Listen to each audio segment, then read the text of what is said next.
and welcome to ComHack. This is our second episode, and we just wanted to take some time to continue our discussion from the previous episode about communication in terms of a prism and in terms of how you view it and how your audience will view it affects how you communicate that message. So one thing that I like to talk about in this case is there was a story of a ruler in ancient times who brought, I believe it was Romans, to him and said, "What could I do to convince you to eat those who have passed away, to eat the elderly that have passed away in your community?" And they were horrified by it, like, "We would never do that."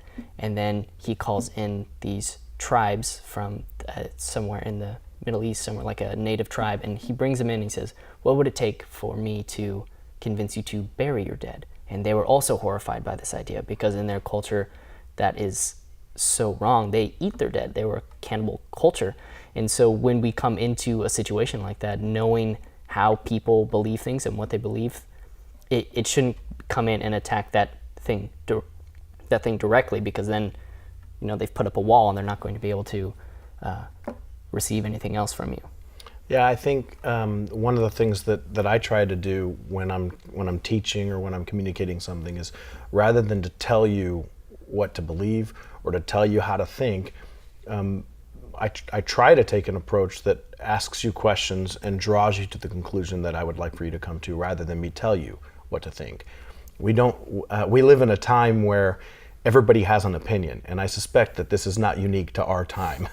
People have opinions, people have understandings. Their world has been shaped and formed and built up based on their experience, based on what they've been taught, and you're not going to change that overnight or simply because I believe something to be true. And so in the case of this leader that you're talking about, for them to just say, "What can I do to make you," like you're saying, the wall goes up. And I think that's the way most communication happens, unless it's just simple, "Hey, can you go get me a glass of water," or something, of course.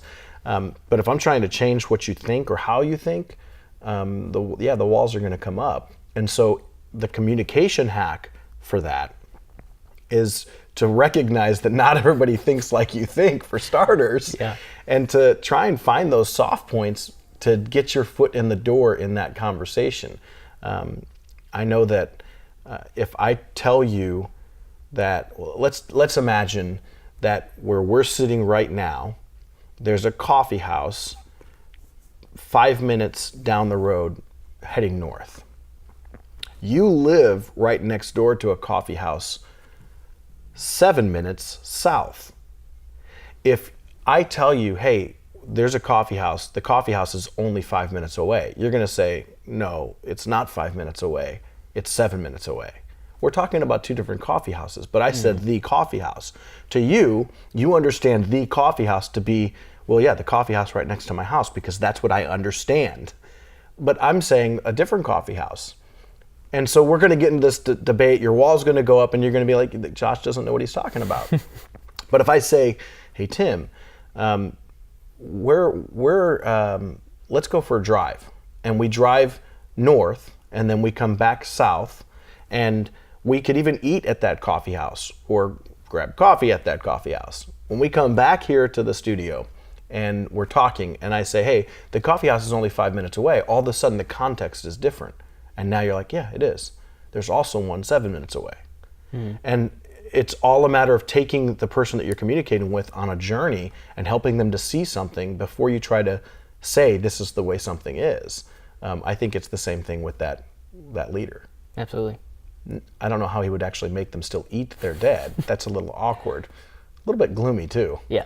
So, but yeah, I think that'd be one way to do it. "Hey, would you like to eat your dead?" Awkward. It's not the happiest story in communication. Not the happiest story. I think that does go back to, I think it's called standpoint theory, where there's this anchor of belief where you believe this one thing and you hold it to be desperately true in your life.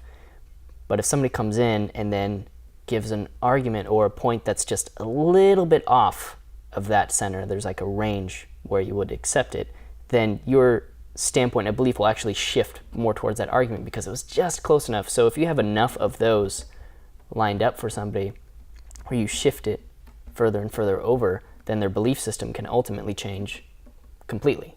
Yeah, I think that that's a great approach. And standpoint theory is one that I would encourage people to check out, actually, because it's got a lot of benefit there. That pendulum swing, it goes so far. And so why don't we actually talk maybe a little bit more about that standpoint theory in the next ComHack. So come on back. We're going to talk about standpoint theory in the next ComHack.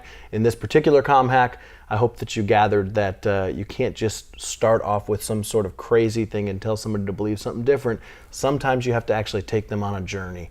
And so with that, this is ComHack. I'm Joshua Weiss. You can follow me at Joshua D. Weiss.